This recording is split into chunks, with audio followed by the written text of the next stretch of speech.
kabajamoo obbo Taaggasee Caafoo, kabajamoo obbo Agenyaw Tashaagar, kabajamoo obbo Tamasgen Xuruneh, kabajamoo pirezidaantii keenya obbo Shimallis Abdiisaa, guyyaa har'aa ummata jaallan, biyya jaallan, biyyatti guddan, biyya eenyummaa keenyatti barre kana keessatti miira obbolummaan, hafuura jaalalaan, bifa baay'ee nama gammachiisuun wal arguu danda'uu keenyaaf gammachuu onnee irraa madde, gammachuu natti dhaga'amu guddaa isiniif ibsuu barbaada.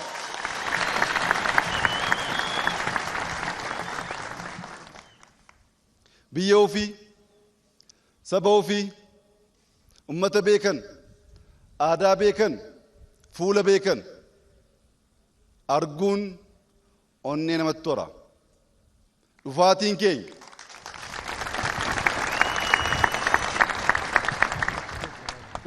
keenya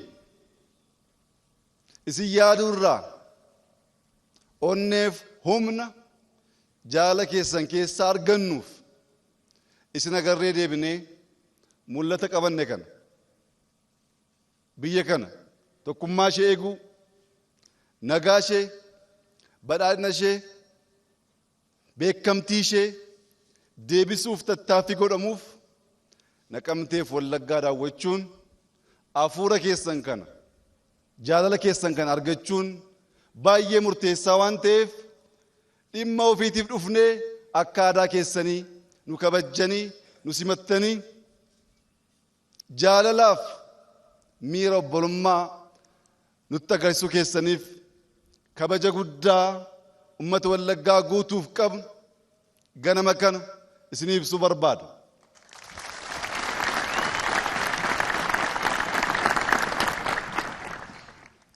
Namni gammachuu keessa jiru miiraan guutama waan ta'eef baay'ee dubbadhee dubbii balleessuun barbaadu. Yaa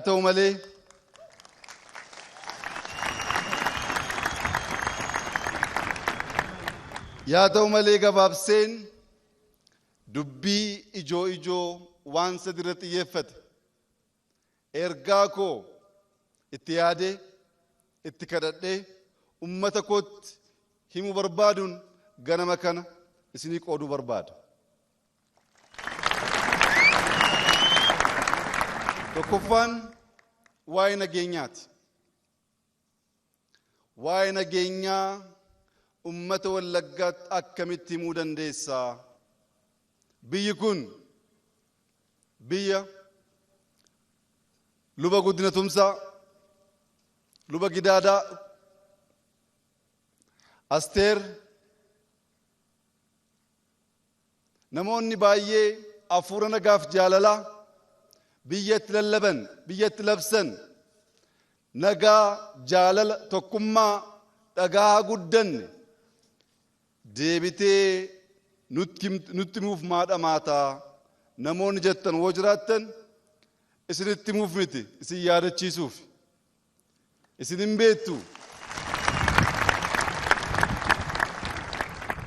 beektu. Isinitti himuun barbaachisaa miti. Isinin nan yaadachiisa. Keessummoota na wajjin jiran itti immoo nan ibsa.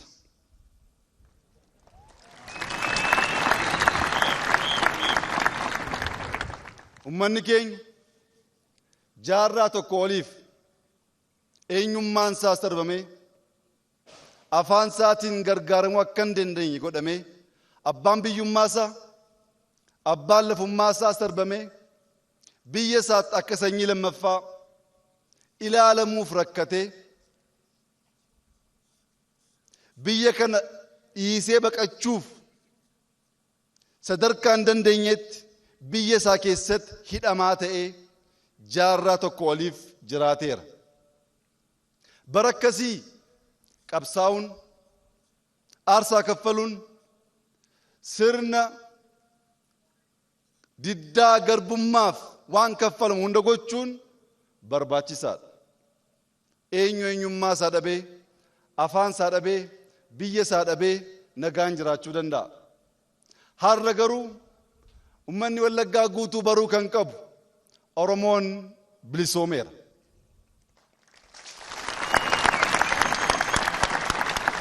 Oromoon afaan isaatiin gargaaramuun gaaffii isaa miti.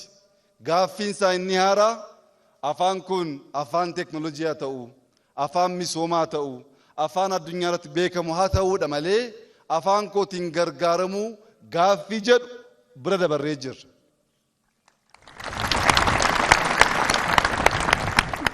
Oromoon gaaffii abbaa biyyummaa, gaaffii ofiin of bulchuu harree hin qabu.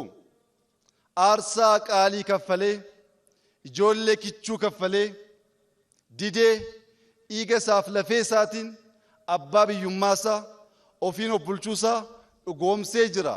Gaaffiin kun darbee jira. Gaaffii kanaaf hin qabsoofnu.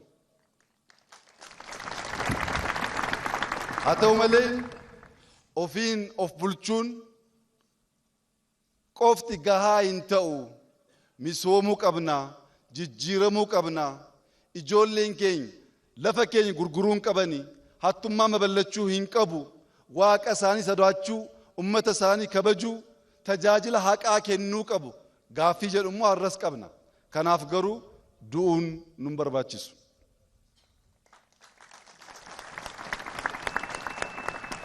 Qabsoon hin dhaabbata jechuu miti.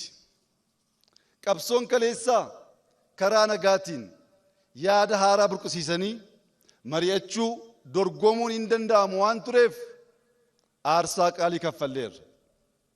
Dinneerra, mormineerra, qabsoofneerra, waaqa keenya qabannee mooneerra.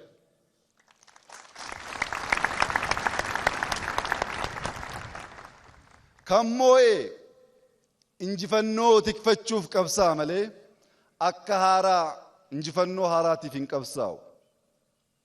Har'a tokkummaan uummata keenyaa, tokkummaan saba keenyaa kan barbaachisuuf injifannoo aarsaa qaaliitiin argate kana tikfachuu, eeggachuu, tokkummaa Itoophiyaa, tokkummaa sabaaf sablammii, misooma biyyattii kana dhugoomsuuf yoo ta'e alatti kana booddee waa'ee afaanii, waa'ee Oromiyaaf Oromummaa, waa'ee sabboonummaa, waa'ee ofiin of bulchuu ajandaa qabsoo goonee hin qabsoofnu yoo ta'e har'as kaleessa keessa jiraannaa isa har'aaf isa borii hubachaa hin jirruu jechuudha.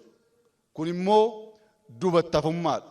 Dubattafummaan Oromoof, dubattafummaan keessattuu ummata Wallaggaaf hin tolu waan ta'eef nuti mul'anni keenya gara fuulduraa adeemuudha malee duuba laalaa, duuba yaadaa, duuba jiraachuu miti waan ta'eef isa kaleessaa irraanfachaa isa boriif hiixachuu qabnaa jechuun barbaada. Ummata Oromoo guutuuf as Naqamteerraa labsiin har'a onneerraa labsuu barbaadu. Dachii Oromiyaa keessatti waraan ijoolleen Oromoo walajjeesuun, ijoolleen Oromoo teessee ilaafilaamee mari'achuu dadhabuun har'a dhaabbachuu qaba.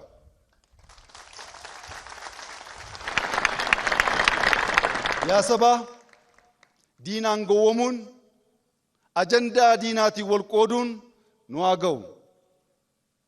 Nuti Oromoon waliin teenyee ilaafilaamee mari'achuuf hin rakkanna. Garuu immoo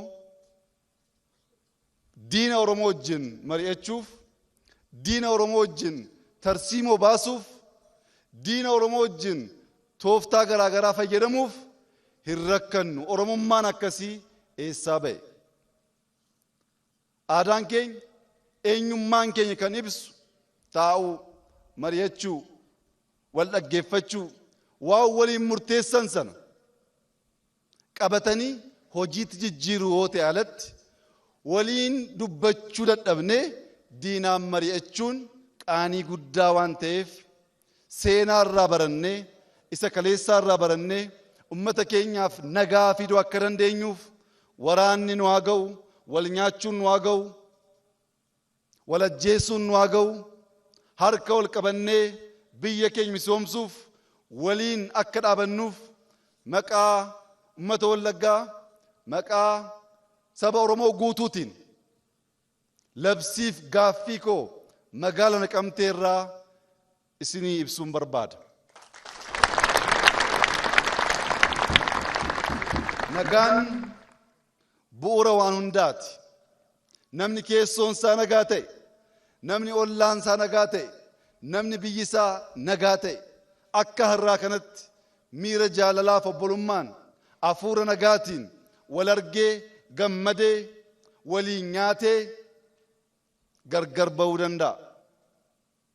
Yaa sabaa cuumboo qofaan nyaatanii cuumboon maatiin wal waammatee waliin nyaata. Maaddii tokkorraa wal gurshaan nyaata. Waliin nyaachuuf waliin itti fufuu akka dandeenyuuf nagaan nu barbaachisaa. Nagaan Waaqayyoo, nagaan inni dhugaa, nagaan inni hin dhaabbanne, nagaan abbootiin keenya nu barsiisan sun hunda keenyaaf haa ta'u.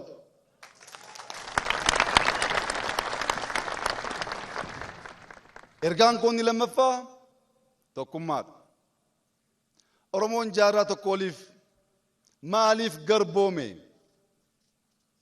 Oromoon guddaa, Oromoon bal'aa akka Afrikaatti lakkoofsaan saba Oromoo kan ga'u bakka hin jirreetti gadheen maaliif jaarraa tokko ol nu bittee nu ajjeeftee abbaa biyyummaa keenya gante yoo jettan tokkummaa waan dhabneef.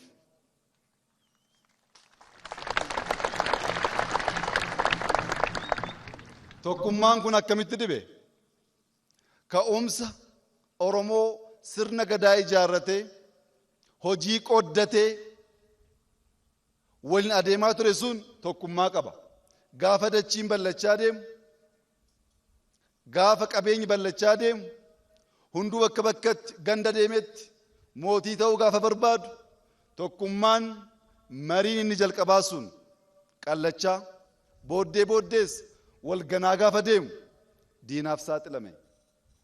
Boodanoo ijoolleen keenya qabsoo haaraa yoo jalqaban Baarotumsaan, Haayilee Fidaan, Sannaay Likkeen osoo tokko ta'anii jiraatan tokko tokkoon diinaan hin nyaataman turan. Tokko ta'uu osoo danda'anii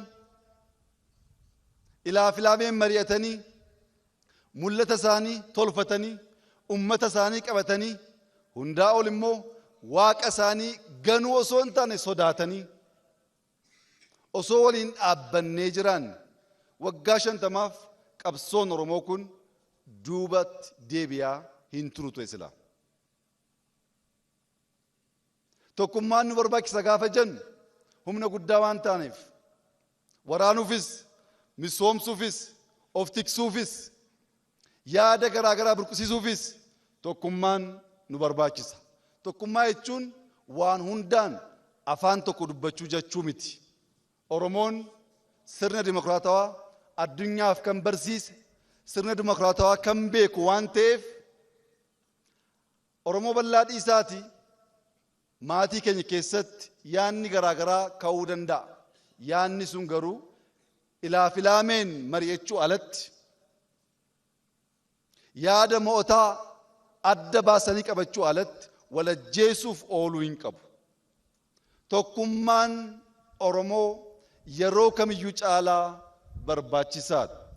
Maaliif hoo'ettan jaarraa tokko ol yeroo qabsoof afaan keenya ofiin of bulchuu abbaa biyyummaa jenne.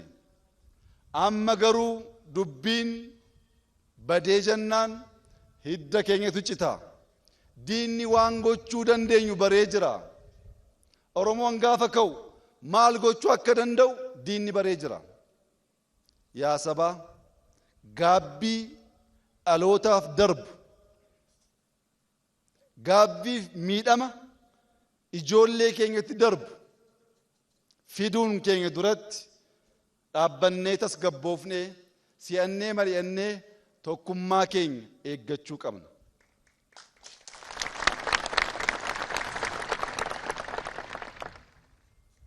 waa'ee tokkummaa isa kaleessaan kaase malee har'ammoo alaalu. Oromoon bosona keessatti walii abboomamee walii ajajamee tokko ta'uu hin dandeenye gandatti qoodama wal ajjeesa. Mootummaa wajjin duwwaa miti kan wal ajjeesaa jiru waliinsaa bosona ba'ee kan jiru hundi lagaan gandaan wal qoodee walii abboomamuu dadhabee wal nyaata. Aangoo irra baanes tokkummaa rakkanne bosona keessattis tokkummaa rakkanne ummata bal'aa kana salphisuurraa woonu gale tokkummaadhaan qabsaa'u woonu gale baate immoo dachii bal'aa waan qabnuuf qotaa nyaachuun wayyaa Oromoo salphisuurraa.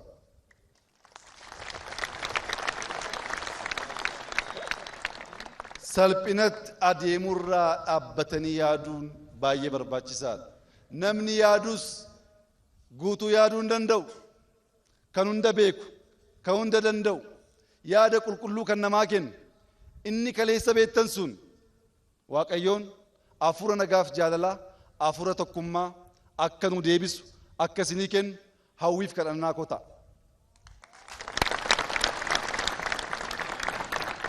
Ergaan koon sadaffaa dinagdeedha. Yaa sabaa gaafa jijjiiramni kun dhufu biyyi kun miindaa hojjetatoo isheetiif kaffaluu hin dandeessu. Liqaan biyya alaa humna isheetii ol ture. Dinagdeen biyya kana akka Afrikaa bahaatti lammaffaa ture. Akka Afrikaattis akka dhagaa baatan sana dinagdeen keenya baay'ee duubatti hafaa ture. Har'oo waraanni jira, tokkummaan gahaa ta'e hin jiru. Rakkoon garaagaraa bitaa mirgaatiin mudachaa jira.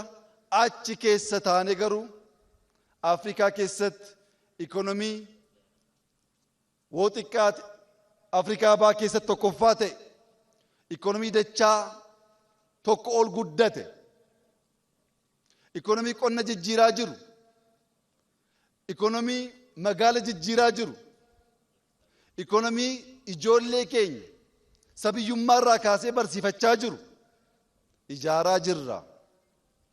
Ijaaruu duwwaa osoo hin taane badhaadhina biyya kanaa fakkii Afrikaaf ta'uudhaaf yaannu sana galmaan gahuurraa humni nu dhaabuu danda'u tokkoyyuu hin jiru. Maaliif woo jettan nuni waaqa keenya amannee ummata keenya qabannee hattummaa irraa fagaannee laphee qulqulluun ummata keenya tajaajilu biyya keenya jijjiiruu waan barbaannuuf namni waaqa qabatee seenaa keessatti mo'amee hin beeku waan ta'eef mul'anni keenya yaanni keenya rakkoo garaagaraa mudachuu ni danda'a alatti galmaan ga'uunsaa mamii tokko shakkii tokko iyyuu hin qabu. Yaa ummata laphee guutuudhaan har'as akka kaleessaa irra deddeebi'ee isinitti himuu kan hin barbaadu. Itoophiyaan badhaadhinni ishee hin dhugooma.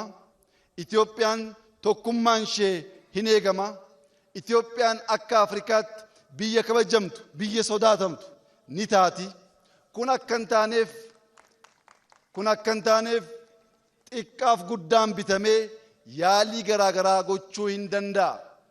Waaqa keenya qabannee hin moonaa, hin ceenaa, mul'ata keenya hin dhugoomsinaa, nus isinis hin laaltu.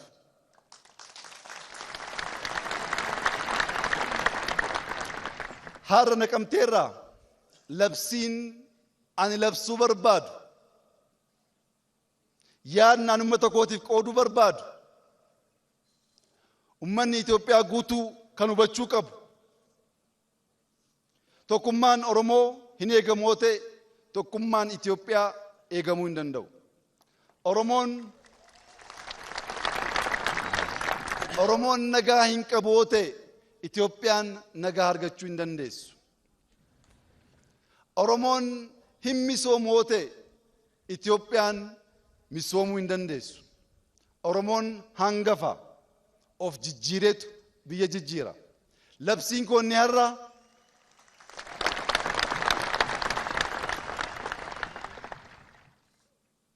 labsiin koonni har'a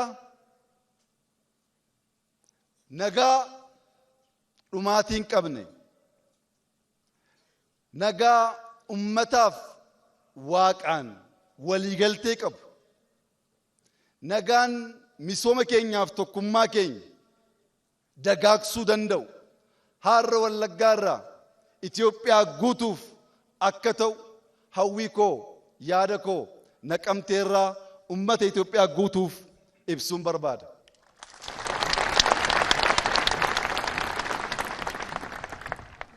Ummanni Wallaggaa gama misoomaatiin facaatii gahaa gochuu waan hin dandeenyeef Wallaggi sababa nageenya dhabuutiin misooma gahaa hin argatin tureera. Yaa ummata Wallaggaaf mul'ata qabna. Wallaggaaf yaada qabna. Wallagga jijjiiruu ni barbaanna. Yaanni keenya kun kaayyoo diinaatiin karaatti akka nafneef ummanni keenya nu waliin ta'ee carraa nuuf kennu Wallaggi jijjiiramee akka Oromiyaa jijjiirutti mul'anni kun akka dhugomutti halkanii guyyaa hojjechuuf isinitti hiqnee gorsa keessan dhaga'uuf nagaa keenya saffisiisuuf gama keenyaan qophii guddaa waan qabnuuf ummanni keenya nu waliin dhaabbatee carraa nuu kennee Wallaggaa maqaa ishee balleessuuf tattaaffii guddaan godhamaa jiru kana maqaa haaraatiin misoomaan nageenyaan jaalalaan hammachuun gurshuun cumboo nyaachisuun akka kaleessaa kan beekamtu akka taatuuf mul'ata qabnaa gaaffiin ummata keenyaaf qabnu waliin haa dhaabbannu ijoollee keenya haa gorfannu qalbii keenya haa jijjiirrannu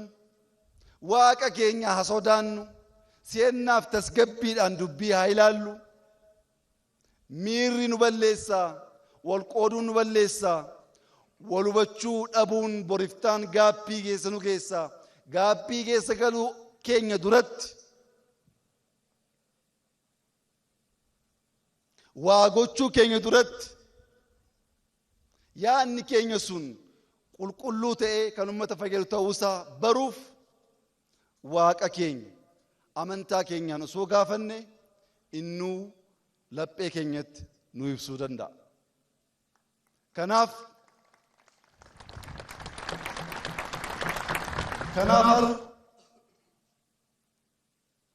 nagaa tokkummaa misooma gaafa jennu misooma Finfinnee irraa dubbatamu misooma Jimmaa irraa dubbatamu misooma Bahar Daar irraa dubbatamu misooma Jijjigaa irraa dubbatamu misooma Walqixxee Arbaa Minch Hawaasaa irraa dubbatamu duwwaa osoo hin taane misooma Naqamtee irraa dubbatamu namoonni dhufanii daawwachuu danda'an dhugoomsuu akka dandeenyuuf ummanni keenya har'as akka kaleessaa nu waliin dhaabbachuu akka danda'u nu gargaaruu akka danda'u ijoollee isaa gorfatee deebisuu akka danda'u gaaffii koo jaalala guddaa waliin isinii ibsuu barbaada.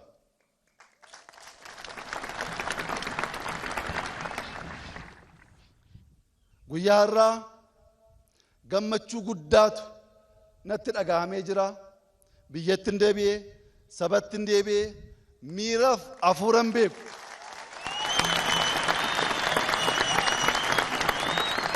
Miiraaf hafuuran kaleessa ganama beeku. Arguu waan hin danda'eef naa jiraadhaa, naa ulfaadhaa, bahaa galaa, nagaan keessan haa eegamu, diinni keessan haa badu, jaalalli keessan haa deebi'u, eenyummaan keessan barsiisuun keessan, kennuun keessan, qooduun keessan sun isinirraa hin fudhatamin. Nuu jiraadhaa.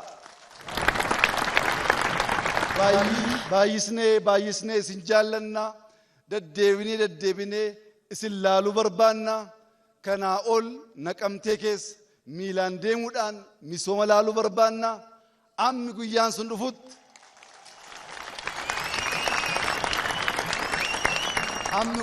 dhufutti waliin taanee nagaaf tokkummaaf jaalalaaf misoomaaf akka hojjennu amantaa guddaan qaba. Waaqayyo isin amantansu isin eegu, isin tiksu, isin misoomsu, diinarraa isin eegu, tokkummaa keessan haa baay'isu. Nu jiraadhaa, ulfaadhaa, baay'ee isin jaallanna. Kabaja guddaa waliin.